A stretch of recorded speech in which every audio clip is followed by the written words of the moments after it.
Over 65? Stop relying on walking. Try these 3 surgeon-approved exercises. Listen up, because what I'm about to say could change the way you move for the rest of your life. If you're over 65 and your daily exercise is just walking, you're missing the single most important thing doctors say keeps you independent: real strength. Imagine being able to stand up from a chair without gripping the armrests, climb a few steps without stopping to catch your breath, and lower your risk of falls dramatically. In the next 11 minutes, I'll show you 3 surgeon-approved exercises that are simple, safe, and designed to build real functional strength, not bulky muscles, just the kind of strength that lets you live life on your terms. Before we dive in, if you find this helpful, please hit like and subscribe to Senior Fit Daily so we can keep bringing you practical, proven tips for healthier living. Okay, let's begin. First, a quick reality check. Walking is fantastic for the heart and mood, but it doesn't give your legs, hips, and core the resistance they need to stay strong as you age. Muscles shrink and reaction time slows unless you challenge them. These 3 exercises target the exact muscles surgeons and physical therapists say protect your knees, hips, and balance. They're low impact, can be done at home with minimal equipment, and I'll tell you how to adjust each one for any fitness level. Do them 2 to 3 times a week, and you'll notice things like getting up from a chair with ease, fewer stumbles, and more confidence when you reach for something on a high shelf. Exercise 1. The sit to stand. This is the cornerstone of daily movement. If you can stand up safely from a seated position, you're doing a huge part of what keeps you independent. Sit at the edge of a chair with feet hip-width apart and knees over ankles. Cross your arms over your chest or reach forward if you need balance. Lean your chest slightly forward, squeeze your glutes, and push through your heels to stand up in a smooth motion. Don't use your hands. Slowly sit back down with control. That's 1 rep. Start with a set of 5 to 8 reps, rest, then repeat 2 more times. If that's too hard,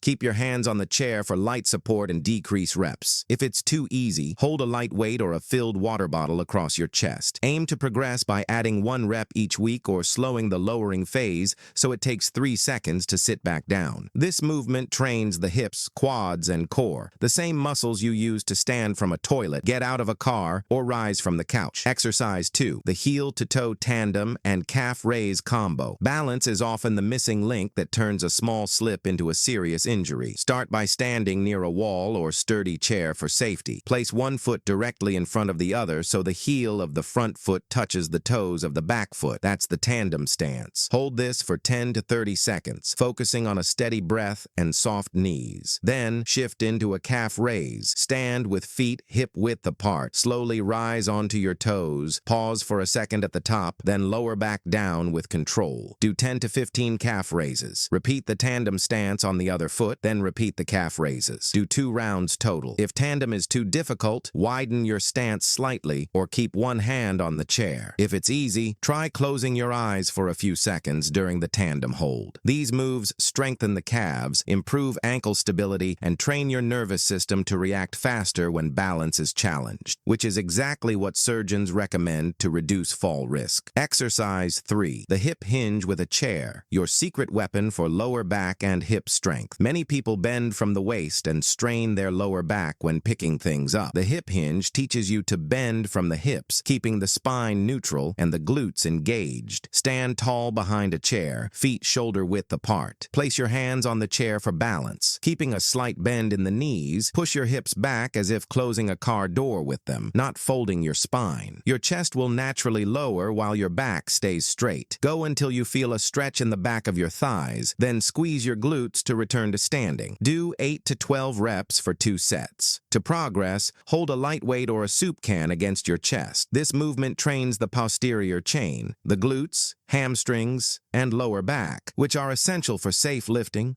better posture, and preventing painful back incidents that often follow awkward movements. Now let's talk about breathing, tempo, and technique. Tiny details that make these exercises safe and effective. Breathe out on the effort. For sit to stand, exhale as you stand. For calf raises, exhale as you rise. For the hip hinge, exhale as you return to standing. Move slowly and deliberately. A 3-second count on the lowering phase forces your muscles to work and reduces momentum that makes the move easier but but less useful. Keep your gaze forward and your chest lifted to protect the neck and upper back. If you feel any sharp pain, not muscle fatigue, but sharp or radiating pain, stop and try a lighter version or consult your doctor. These exercises are built to be gentle but effective. They're the same patterns surgeons and therapists recommend before and after procedures to keep people mobile. Let's cover common mistakes so you get the most benefit. A frequent error in sit to stand is using momentum, rocking forward then standing, which avoids building strength. Focus on using your legs, especially pushing through the heels. For the tandem stance, gripping the support too tightly defeats the balance challenge. Use it only lightly. For the hip hinge, the most common mistake is bending the spine. If your shoulders round forward, reduce the range and practice with a mirror or have someone watch your form. Small adjustments now prevent big problems later. How to structure your sessions. Pick 2 to 3 non-consecutive days per week. Begin with a 5-minute warm-up, marching in place, gentle knee lifts, arm circles. Then perform sit to stand 2 sets, tandem and calf combo 2 rounds, hip hinge 2 sets. Finish with a 5-minute cool down, slow walking around the room, and gentle hamstring stretches holding for 20 seconds each side. Total time, about 20 to 25 minutes. Consistency matters more than intensity. Even 2 focused sessions a week will show improvements in 4 to 6 weeks. Keep a simple log, date, reps, how it felt. This small habit helps you track progress and stay motivated. Safety tips. Wear stable shoes, practice near a sturdy surface, keep the floor free of tripping hazards, and if you have known heart conditions, severe osteoporosis, or recent surgeries, check with your physician before beginning. For most people, these exercises are low risk and high reward, but always err on the side of caution if something feels off. Now, some personalization, so this actually fits your life. If you have knee pain, reduce range of motion on the site to stand and add more glute emphasis by pushing the hips back slightly before standing. If you're nervous about balance, do all exercises next to a wall and progress as you gain confidence. If you have very limited mobility, perform a seated hip hinge by scooting to the front of the chair, pushing your hips back while staying seated, and using your hands on the knees to guide the motion. These small tweaks keep you progressing without pain. A quick progress plan for the first 8 weeks. Weeks 1 to 2, master form, 2 sets, low reps, 5 to 8, focus on control. Weeks 3 to 4, increase reps by 2 to 4 per set, add light weight to sit to stand or hip hinge. Weeks 5 to 6, add a 3rd set or lengthen the tandem hold by 10 seconds. Consider closing eyes briefly during the hold for added challenge. Weeks 7 to 8, increase tempo control, 3 seconds down, 1 up, and add functional practice, like practicing standing from sofas or car seats using the same technique. By the end of 2 months, many people report easier shopping trips, more confidence on stairs, and fewer aches when getting up from loungers. You might be wondering how these compare to other popular options like resistance bands or gym machines. Bands are a great add-on once you've mastered body weight movement. They're portable and effective. Gym machines can help too, but they're not necessary. These 3 exercises use natural movement patterns you do every day. The goal here is functional strength. What helps you live independently and safely? If you want to add bands later, use them for extra resistance on the hip hinge or to assist the sit to stand as you build strength. Motivation matters. Set a simple, meaningful goal. Fold laundry without sitting down, walk up 2 flights of stairs without stopping,